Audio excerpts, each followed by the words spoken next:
I just need y'all to be reminded that you pay into Medicare. Did you hear what I said? You pay into Medicare. I don't want us to argue about this. There is no left, there is no right, there is no GOP, there's none of that. Listen to me again. You pay into Medicare. If you don't believe me, and if you are gainfully employed at this very moment, I want you to go and look at your pay stub, whether it is a physical copy or if it is a digital copy, and you will see the deductions that are taken out of your paycheck before you get your money. Are you listening? You pay into Medicare. Does that make sense? Did I stutter? Did I make this up?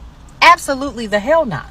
And so since you are paying into Medicare and they are looking to cut $500 billion in Medicare with this new, big, beautiful, fabulous, gorgeous bill, please understand that if you are paying into Medicare and they cut Medicare, where in the hell are they getting the money to cut it from? That's all. It really ain't fair how undocumented immigrants are treated in the U.S. People talk about their crimes, and like anytime an undocumented immigrant commits a crime, oh, it's a big deal. Like how you hear it from everybody, oh, this undocumented immigrant committing a crime, but no one talks about all the positive things that immigrants have done for the U.S. Like they're not fast to talk about that, but they can talk about the crime that's committed by the very, very few undocumented immigrants, because we have so many immigrants in the U.S. who come and contribute. I mean, millions and millions of immigrants come over to the U.S. and they contribute and they make the U.S. a better place.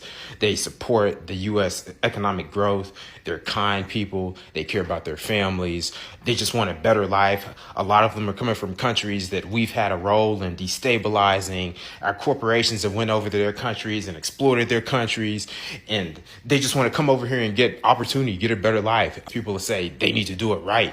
But the right way, do you know how inefficient it is, how difficult and lengthy it is? But people don't bring that up. They'll just bring up, if they want to come over, they need to do it correctly. Never mind that they've gotten rid of legal pathways for immigrants to come over. Like there was an app that immigrants were using to gain legal access to the U.S. They completely got rid of that app. They abolished that app, but they replaced it with an app to self-deport. That's why and we know what this is about, bro. Like it's because there is a specific group of people who were targeted by this. And I've been making all these videos about it. And like, if you check my captions, they all say the same thing. Like these anti-immigration policies, anti-immigration rhetoric, it affects one group of, like it disproportionately affects a group of people more than it does other people.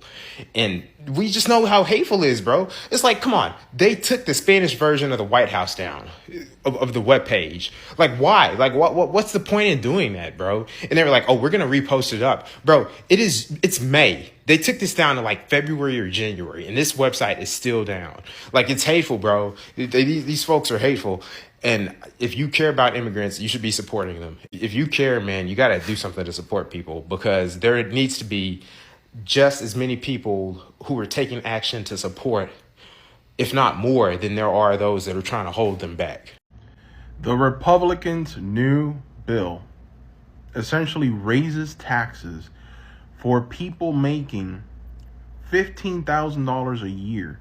It raises their taxes by almost 18% on average. This isn't made up.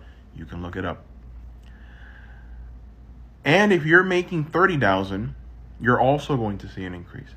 But the top 5% are going to get a tax break, a tax cut.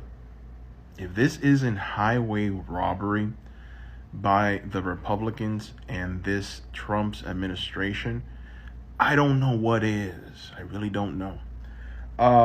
This comes with the tariffs, which we know are going to increase prices for us, right? I mean, is this winning, guys? I mean, to all you guys that come and you comment and you're like Trump, are we winning? Is this winning?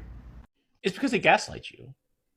They act like everything's normal, that nothing much has changed. This is just another presidential administration. We swung one way and then we swung the other, and it's just all part of the sequence. But it's not true. If you look around at the things that are actually happening, they're crazy. They're unprecedented. It didn't used to be the case even 3 months ago that you could be swept up by masked men taken to an unmarked car and deported if you wrote the wrong political point of view. It didn't used to be the case that teaching U.S. history accurately with racism included, and talking about MLK and talking about discrimination and Jim Crow, that didn't make you a suspect DEI person who could have your funding revoked or have your school investigated or whatever.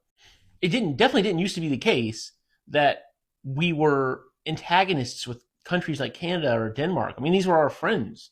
Europe was our friend. Ukraine was our friend. Russia was our enemy. These things were all true even 6 months ago, even 3 months ago. And yet, we've undergone all these really dramatic changes that have totally shaped how our country works, shaped our society in this way that we're starting to look a lot like an authoritarian country. And if you talk to a MAGA person, they sort of say, oh no, it's all normal. Nothing so much has changed. And it makes you feel crazy. It makes you feel crazy because you have two competing versions of reality. And there's nothing you can say or do that will make them agree to yours, even though you know deep down that yours is correct. And ultimately, I think there are kind of two kinds of people here. You have people who are true believers, who are just in a cult. They're delusional. They're lost. They'll never agree. They have to be deprogrammed, and we just have to ignore them. But there's a larger set of people like Marco Rubio, people who are smart enough to know what they're doing, people like J.D. Vance, frankly. And these people clearly know that the America that they're building doesn't look anything like the America that used to be. These are educated, credentialed men. They've read the books. They know what authoritarianism looks like.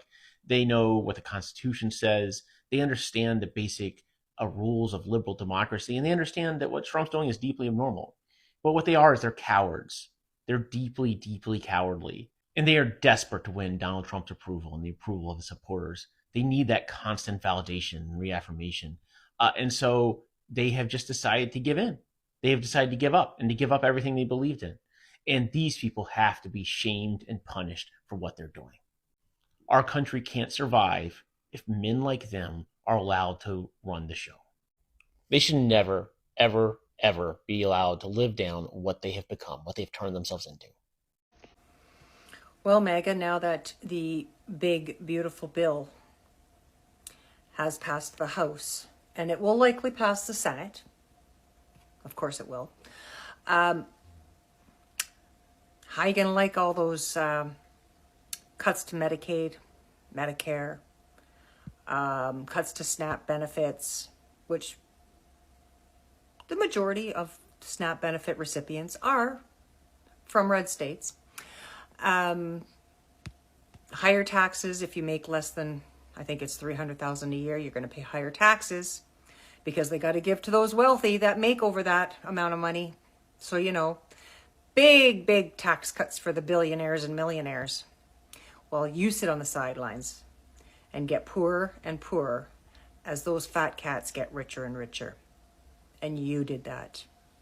You did that. You thought you were going to own the libs?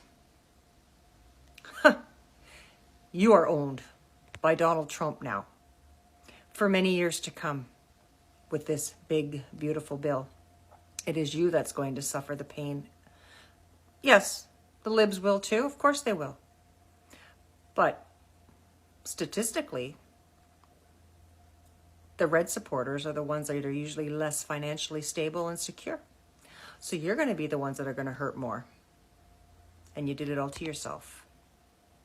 So United States tourism is plummeting in the billions. Billions of dollars, that is. And you know how folks often tell international communities how much they need our tourism dollars? A lot of Americans forget that their own cities thrive off of tourism. In 2023 alone, the United States travel and tourism market contributed to $2.36 trillion.